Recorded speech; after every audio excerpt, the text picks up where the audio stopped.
Bom, como eu falei, a gente vai desenvolver algumas árvores não tão convencionais, mas muito conhecido, principalmente em regiões litorâneas, que é a nossa famosa palmeira. Existem diversas variedades de palmeiras, só que basicamente ela segue uma estrutura parecida, com algumas alterações em tamanho de folhas, cacho, a grossura do tronco, a altura, mas ela segue uma estrutura parecida. Aqui, em vez de eu vir até aqui embaixo, eu tenho que vir até o centro da minha estrutura esférica lá das folhas. E a partir disso, eu direciono para onde eu quero que as minhas folhas vão. E ó, esses de baixo aqui, eles fazem esse caimento. Aqui na parte do caule, eu tenho sim folhas que vão na frente, elas não são jogadas só para o lado. E aqui eu vou subindo, jogo aqui para o lado. Essas últimas não vão lá para cima, ó. Elas também têm o caimento e elas caem aqui.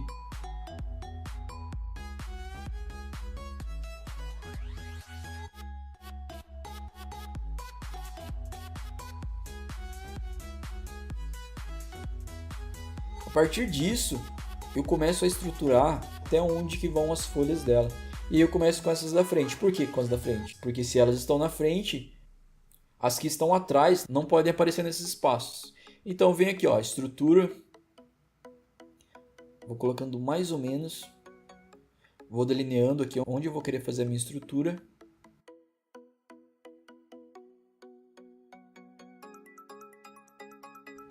Aí eu posso dar uma apagadinha assim para dar uma clareadinha. E eu começo a puxar aqui, ó, aqueles filamentos que são bastante característicos nas folhas da palmeira. Ó, essa da frente aqui é o que predomina. Então nenhuma folha vai ficar na frente dela. E aí eu venho na ordem, ó, as duas do lado.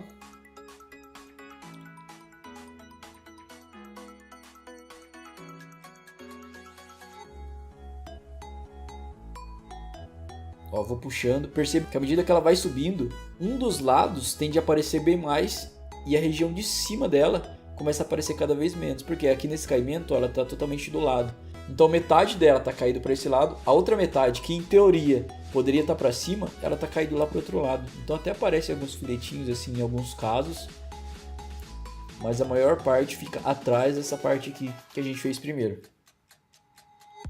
Uma característica que eu quero que vocês observem, que acontece o seguinte, elas têm uma curvatura. Bem no centro dessa curvatura, você tem que observar, depois eu vou especificar a folha, mas já observe, bem nessa divisão de ângulo, quando eu estou indo para o lado direito, as folhas têm um caimento para o lado direito. E quando eu vou para o lado esquerdo, esse caimento vai para o lado esquerdo. E no centro dessa envergadura, são retos. Eu não vou explicar especificamente isso, mas eu vou voltar nisso, tá? Vou voltar nisso. Aí depois você pode assistir esse exercício de novo.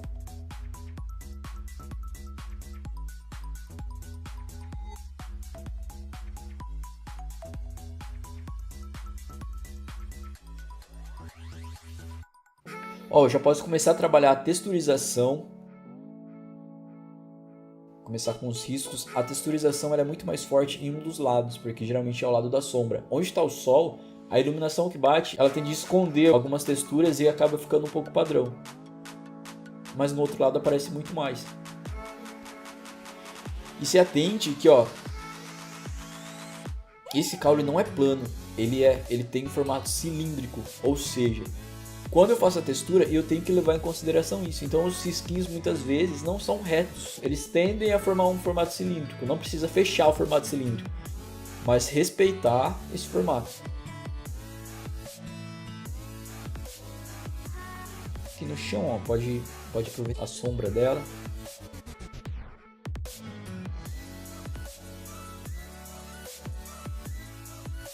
E aqui ó, a gente pode fazer alguns riscos, porque às vezes algum pedaço de folha, às vezes algum cacho que de repente nem tem mais as frutinhas lá, ficou um galho. Então é interessante sempre puxar algumas ramificações que acabam enriquecendo e muito o trabalho. E aí ó, você pode, por exemplo, tá vendo essa folha que tá caída, ó? Eu posso sugerir que essa pontinha desceu aqui, ó. Então ela deixa de aparecer aqui nessa folha que tá na frente e embaixo ela aparece novamente. Bom, vou vir em outra aqui, ó. Também é um tipo de palmeira. Não sei se vocês conhecem o chamado buriti. É uma palmeira que tem na região do Cerrado. E a estrutura é muito parecida, ó. Só que assim, a diferença está na estrutura da folhagem dela. Ó, então o que eu faço? Eu venho aqui com as divisões que eu quero fazer. E uma planta muito conhecida, se você gosta de planta, é uma chamada Rháfios, que é uma planta de casa, assim. A folha ela é um pouco parecida, embora bem maior, mas dá pra seguir essa estrutura. O que eu faço? Ó? A partir do centro, eu puxo agora diferente, ó. Ó, a direção que eu puxo aqui, os galhos primários, ela é diferente da outra que tinha um caimento, tá vendo que o caimento dessa daqui é bem menor? E aí eu defino aqui, ó, um ponto dentro dessas esferas onde as folhas vão ser limitadas, aonde vai ser esse ponto do encontro da minha folha com o galho dela. E esse ponto não necessariamente é o meio. Por quê? Eu tenho que levar em consideração o local que a minha árvore está. Como aqui elas estão nas laterais, então o ponto ele tende a ser mais voltado para a direita, que é de onde o galho está saindo, lá do centro do caule.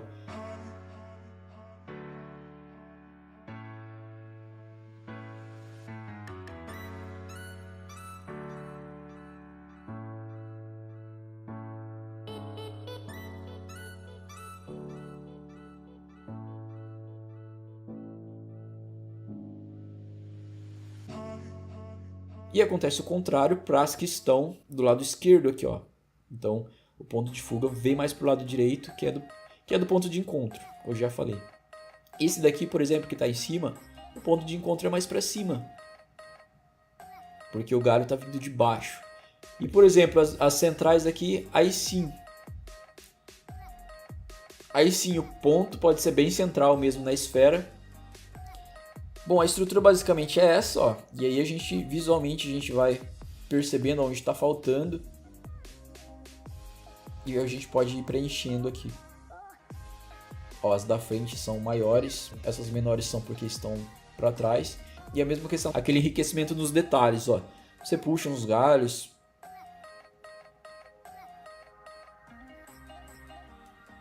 Ó, você pode detalhar de repente algum galho que aparecer um pouco mais embaixo. Puxamos aqui, ó.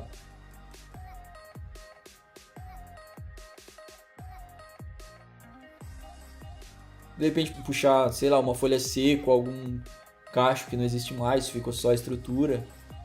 Isso acaba agregando visualmente muito no desenho. Ó, dá uma observada, ver algum lugar que às vezes está faltando. A falta de uma folha em algum local não necessariamente está errado. Porém, as árvores elas têm uma estrutura muito inteligente. Quando falta algum galho, sei lá, independente de alguém cortou quando ela cai, ela tende a nascer de novo. Então, se você está querendo representar uma árvore no seu auge, então ela tende a ter essa estrutura mais simétrica, mais organizada assim. Então vai um pouco do seu critério também. Ó, aqui também já dá para começar a trabalhar a texturização e eu vou aproveitar para explicar uma coisa. Ó. Quando a gente está falando de perspectiva, a gente necessariamente fala de ponto de fuga. E aí quando a gente observa a árvore, normalmente, por elas serem maior do que a gente enxerga ela de baixo para cima. Então o ângulo muda um pouco.